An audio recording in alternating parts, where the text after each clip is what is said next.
खेल और ये जय श्री राम का नारा लगाने की जरूरत नहीं है। देखिए, पूजा हम भी करते हैं, राम को हम भी मानते हैं, भगवान को हम भी मानते हैं, लेकिन ढोल नगारा बजा के हम साबित नहीं करते हैं कि देखिए हम इतना बड़ा भक्त हैं। नमस्कार, मैं हूं अमित और आप देख रहे हैं आज का बिहार। तो आज हम फिर से आप सभी के साथ जुड़ चुके हैं। तो आज हम जानना चाहेंगे कि इलेक्शन खत्म हो गया, मोदी जी फिर से प्रधानमंत्री बनने वाले हैं, बीजेपी की फिर से सरकार बन रही है, लेकिन 400 पार नहीं गया, कुछ तो कारण होगा।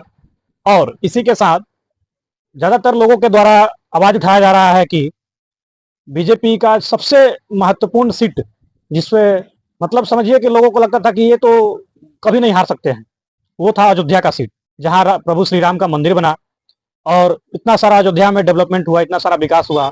उस विकास से सबसे ज़्यादा फायदा उस अयोध्या वासियों को हुआ है। इतना ज़्यादा पर्यटन बढ़ा है और लोग वहाँ जाते हैं, होटल में रहते हैं, खाते हैं, रोड मैप सब कुछ वहाँ विकसित हुआ है। लेकिन फिर भी इन सब के बावजूद अयोध्या के सीट से बीजेपी हार गई, ये अपने आप में बहुत बड़ी बात है। तो हम आपका इस चैनल में बहुत बहुत स्वागत है। हम जानना चाहेंगे कि आज ये क्या हो गया है कि बीजेपी का जो मेन गढ़ है, लग रहा था कि वहाँ तो बीजेपी हार ही नहीं सकती है, अयोध्या जहाँ प्रभु श्री राम का मंदिर बना और इस इलेक्शन में सबसे बड़ा मुद्दा था राम मंदिर, तो फिर ये अयोध्या क्यों हार गई? आपके विचार से क्या हुआ गया? सबसे पहले मैं सभी देशवासियों को मैं प्रणाम करता हूँ। देखिए, अयोध्या हारने का मेन कारण ये है मोदी जी का, कि मोदी जी राम जी का तो घर बनवाए, राम जी का घर बनवाए, लेकिन कितने गरीब लोगों का घर उजाड़ कर कितने मंदिर तोड़वा दिए, कितने मस्जिद तोड़वा दिए। कहाँ मंदिर तोड़ा गया है? मंदिर तोड़ा गया है, वहाँ पे मंदिर तोड़ा गया, मस्जिद भी तोड़ा गया, कितने गरीब लोगों का घर उजाड़ा गया। कि किसी राम को, एक राम को का मंदिर बनाने से और किसी का घर उजाड़ देने से तो अच्छा नहीं हुआ है। इसी कारण मतलब आपके हिसाब से अयोध्या में मंदिर तोड़ा गया है और मस्जिद तोड़ा गया है? हाँ, मंदिर तोड़ा गया, मस्जिद तोड़ा गया। फिर अभी तक किसी भी मीडिया चैनल, टीवी चैनल कहीं तो दिखाया नहीं गया कि मंदिर तोड़ा गया, मस्जिद तोड़ा गया। तो मीडिया वाले हकीकत चीज थोड़ी दिखाते हैं। तो मोदी जी का तो वाहवाही दिखाया जाता है, हकीकत कब दिखाया है मोदी जी का? केवल तो विपक्ष का मुद्दा उठा लेते हैं और उसी में लगे रहते हैं। बताया तो गया कि मंदिर उसी जगह पर बना है जहाँ मंदिर का जो जगह था उसे बनाया गया है, किसी का घर, किसी का दुकान, किसी कुछ नहीं तोड़ा गया है। तोड़ा गया है, ये मीडिया वाला नहीं दिखाया, हम लोग जानते हैं। तोड़ा गया, मंदिर भी तोड़ा गया, मस्जिद भी तोड़ा गया, घर से बेघर भी किया गया लोगों का। और जहाँ मंदिर बनने वाला था, जैसे कि मंदिर का, जैसे वो जो मस्जिद था, हुआ जो मस्जिद पे जो राम का जो जन्म हुआ है, और मंदिर है कहाँ, और जाके 3 किलोमीटर दूर अलग राम मंदिर बना है। जहाँ पे राम का जन्म हुआ तो वहां तो बनना चाहिए। नहीं, बताया तो जा रहा है कि उसी जगह पर बना है। अभी आप बता रहे हैं कि 3 किलोमीटर अंदर बना। नहीं, गलत बात है। अच्छा, जहाँ पे राम का जन्म हुआ था, लोग कह रहा था कि यहीं पे राम का जन्म हुआ है, लेकिन वहां पे नहीं बना है, वहां से 3 किलोमीटर दूर अलग बनाया गया है। अगर नहीं किसी को विश्वास है तो जाकर देखे कहाँ पे वो मंदिर बनने वाला था और बना है कहाँ पे। तो इतना सारे लोग तो अयोध्या जा ही रहे हैं, दर्शन कर ही रहे हैं, देख ही रहे हैं, तो उनको तो पता होगा ही है। सब मोदी का भक्त है लोग, सबको कौन जानता है कौन क्या कहता है। केवल मंदिर बन गया बस, उतना ही में लोग मगन है, खुश है कि 500 साल बाद मंदिर बन गया है, इसी में खुश है। ये मंदिर बन गया, इतना ही में अपने आप में बड़ी बात नहीं है। देखिए, जो काम 500 साल में नहीं हो पा रहा था, ये असंभव दिख रहा था, जो असंभव चीज अगर हो गया तो ये अपने आप में बड़ी बात है। ठीक है, हमको जहां तक पता है, देखिए, देश तरक्की कब करता है? देश का उन्नति होता है शिक्षा से। ये मंदिर और मस्जिद बनाने से देश तरक्की कभी नहीं करता है। लेकिन देखिए, मंदिर बनाने से, मस्जिद बनाने से देश तरक्की नहीं करता है, आपको लग रहा है, लेकिन उस मंदिर से, वहाँ अयोध्या का उस एक मंदिर की वजह से पूरे अयोध्या का बहुत सारा विकास हुआ है, रोड बना है, वहाँ के होटल्स में लोगों को रहने के लिए लोग जाते हैं, तो वहाँ लोगों को नौकरी मिल रहा है, रोजगार बढ़ा है, लोग खाने जाते हैं, प्रसाद खरीदते हैं, टूरिस्ट घूमने जाते हैं, देश विदेश से आ रहे हैं। तो ये बहुत सारा एक तरह से टूरिज्म का एक गढ़ बन गया, जिससे बहुत सारा अयोध्या वासी को ही फायदा हो रहा है ना। तो केवल अयोध्या वाला का ही फायदा है।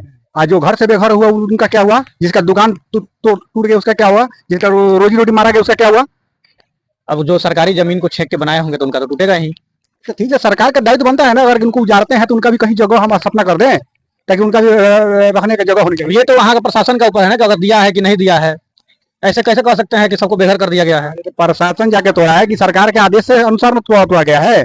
प्रशासन देगा उनका जगह रहने के लिए, बाकी सरकार का काम है। तो आपके हिसाब से वहाँ लोगों का घर तोड़ा गया है और उनको दिया नहीं गया है घर? कहाँ दिया गया है? हमारे जमुनिया में चंद्रिका गुरु एक गुमाता जी हैं, उन गुमाता जी का कहा नाम है कि लोगों से लोगों से दुआ लीजिए, बदुआ मत लीजिए। तो यही कारण हुआ। बदुआ लग जाता है, बदुआ यही लगा। बदुआ लग गया है। हाँ हाँ लगा। इसके अलावा और क्या कारण हो सकता है कि वो सीट बीजेपी हार गई? हारने का मुद्दा यही है।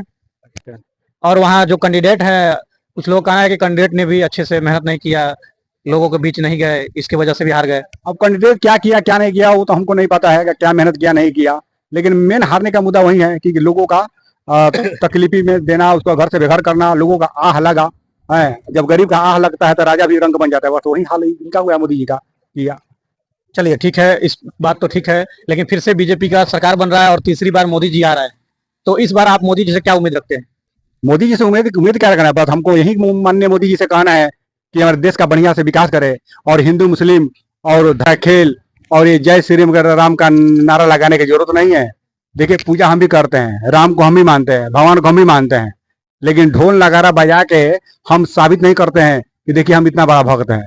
हमको भक्त बनने की उतना जरूरत नहीं है, हम भी ईश्वर को मानते हैं। अगर हम भक्त है, भक्ति करते हैं, तो हमें कहने में डर क्या है? अरे कहने में तो ढोल नगारा बजाओगे उसके लिए जुलूस। अगर हमारे घर में जैसे हम लोग कोई भी फंक्शन होता है, घर में खुशी होता है, तो खुशी होता है, कोई भी काम करता है लोग तो ढोल नगाड़ा बजा के ही करता है लोग, तो उसमें अपना खुशी मनाने में दिक्कत क्या है? अरे खुशी के लिए वो सब ढोल नगारा बजाने का वो अलग अलग हिसाब किताब है। शादी विवाह उसमें अब ढोल नगारा बजाए जाते हैं। पूजा पाठ करने वाला ये ढोल नगारा से थोड़ी होता है, वो तो शांति का ना चीज है। पूजा पाठ फंक्शन में भी तो होता है। तो कौन सा ग्रंथ में लिखा हुआ है कि ढोल नगारा बजाएगा? ग्रंथ में अब देखिए सब चीज ग्रंथ में रहेगा, कुछ लोग अपनी भावनाएं नहीं होती है। तो सब तो ग्रंथ का बात मानते हैं, तो ग्रंथ का भी तो ये भी तो बात मानिए कि हाँ कहीं लिखा हुआ है कि ढोल नगारा बजा के पूजा कीजिए। मतलब अब ये बताइए कि आपको कि सब चीज ग्रंथ में नहीं मिलता है, कुछ लोग कुछ भावनाएं होती है, अपने मन से लोग भावना से कुछ लोग खुशी मनाए करते हैं, कुछ लोग ध्यान करके पूजा करते हैं, सबका वाला अपना अपना बात है। चलिए मोदी जी फिर से तीसरी बार सरकार बना रहे हैं। हमारे क्षेत्र के में रोजगार तो बहुत कम है, आपको भी पता है, बेरोजगारी बहुत ज्यादा है, तो इस पे आप मोदी जी से क्या कहना चाहेंगे? बस मोदी जी से ही कहना चाहते हैं कि हमारे पश्चिमी चंपारण में जो लीज वगैरह है ये सबको खोला जाए, ताकि इधर का हमारे क्षेत्र का जो गरीब है लोग है मजदूरी करके अपना आगे बढ़े, कमाए 2 रुपया। और हमारे यहाँ के जो सांसद हैं सुनील कुशवाहा जी, आज के सूत्रों से पता चला है कि उनको मंत्री पद मिलने वाला है, मंत्री पद में लिस्ट में नाम उनका भी आया है। तो अगर वो मंत्री बनते हैं तो हमारे क्षेत्र का विकास होगा। मैं माननीय श्री सुनील कुशवाहा जी से मैं कहना चाहता हूं कि इतना दिन तो आप सोए, लेकिन अब तक जागिए और हमारे क्षेत्र का विकास के बारे में सोचिए। चलिए आप लोग भी अपना राय कमेंट बॉक्स में दीजिए। नोक झोंक के साथ हम फिर से मिलेंगे आपसे, और अपने यहाँ, अपने क्षेत्र, अपने बिहार, अपने देश के बारे में हर वो पहलू, हर वो मुद्दे को जो एक आम जन के लिए है, आवाज उठाते रहेंगे और आप तक ये सारी बातें पहुंचाएंगे। तब तक के लिए जय हिंद, जय बिहार, नमस्कार।